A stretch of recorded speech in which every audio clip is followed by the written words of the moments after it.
There's a lot of pressure around what it takes to build a great career. And it all comes back to this idea that you're supposed to know what you want to do. It's an idea that I like to call the stairs. Here's how the stairs go. You show up in college, and you're supposed to know what you want to major in. That major is supposed to lead you to your first job. And then you get another job, and you get promoted and promoted and promoted forever. The best part about the stairs is safety and security. It feels like you know what you need to do to get ahead. The worst part of the stairs is that it's like a weird video game that you can get stuck inside of for years. The stairs will make you feel like your self-worth is tied to your title, or your last performance rating, or your next promotion. But the truth is that the stairs are an illusion. These days, excellent careers are not built by excellent stair climbers. Said differently, one of the most important things you can get good at in your career is taking risks, or, as I like to call it, jumping off cliffs.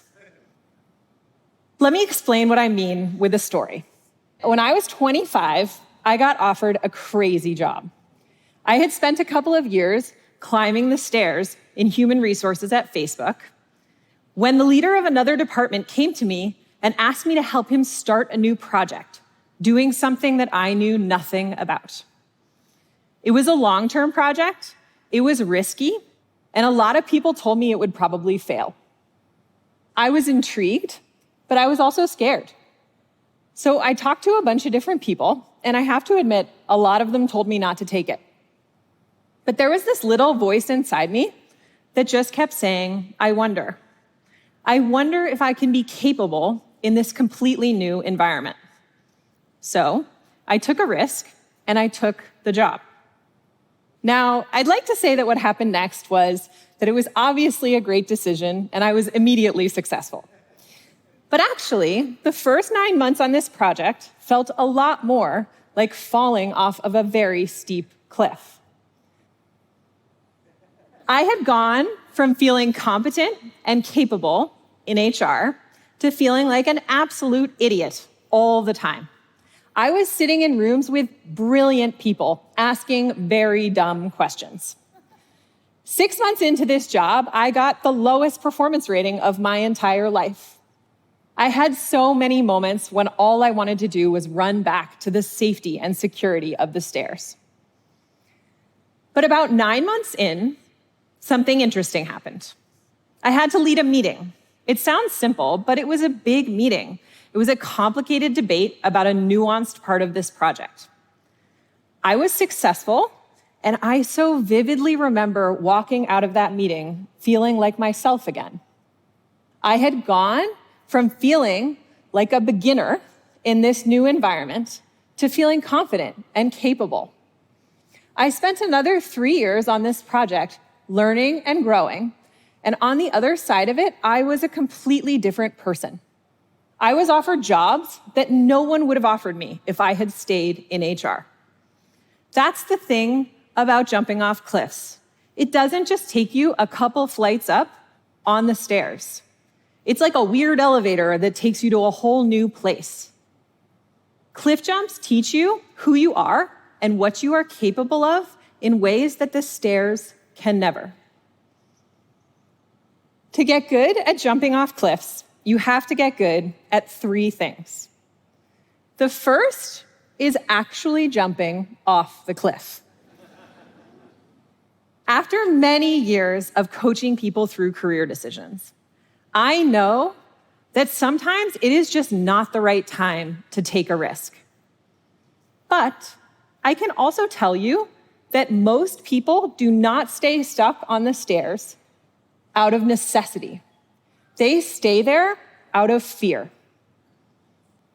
The trick is to learn to tell the difference between the kind of fear that says, I'm scared I might run out of money, which you should actually listen to, and the kind of fear that says, I'm scared I might fail, which you should take as a giant green flashing light to jump. Cliff jumps teach you what you are capable of in spite of fear. The second thing you have to get good at in order to get good at jumping off cliffs is surviving the fall. Jumping off a cliff is taking a giant step backwards into the land of being a beginner again. That means it's a very big learning process. And with that comes a huge emotional roller coaster. Daily, weekly, sometimes hourly. All of my jumps have involved vacillating wildly between feeling like, oh, maybe I'm gonna be good at this, and then immediately feeling like, who the hell even gave me this job in the first place? All of that is normal, and it doesn't actually mean that anything is wrong. You have to learn to expect the roller coaster and ignore it at the same time. The most valuable mantra for me in this phase has been give it 2 weeks. A lot of people will tell you to sleep on it. I can tell you most of these emotions don't go away overnight. 2 weeks is a great barometer for things that you should actually pay attention to. The third thing you have to get good at in order to get good at jumping off cliffs is becoming a professional idiot. I can tell you that this is one of my greatest strengths. I am comfortable sounding like a moron. I am great at sitting in rooms with brilliant people asking very dumb questions. But what that actually means is that I have become an extraordinary learner. My favorite phrase is, sorry if this is a stupid question, but. When you ask it that way, everybody wants to make you feel better. They're like, no, that's not a dumb question. And then they would love to teach you what they know. People love being teachers. It makes them feel smart. The other thing you discover is that most stupid questions aren't actually stupid. So many people are afraid of sounding dumb that the world is littered with important questions that never got asked. Questions like, can you define that word for me? Why are we doing this? Why are we having this meeting? Embracing being a professional idiot often actually makes you the most valuable person in the room.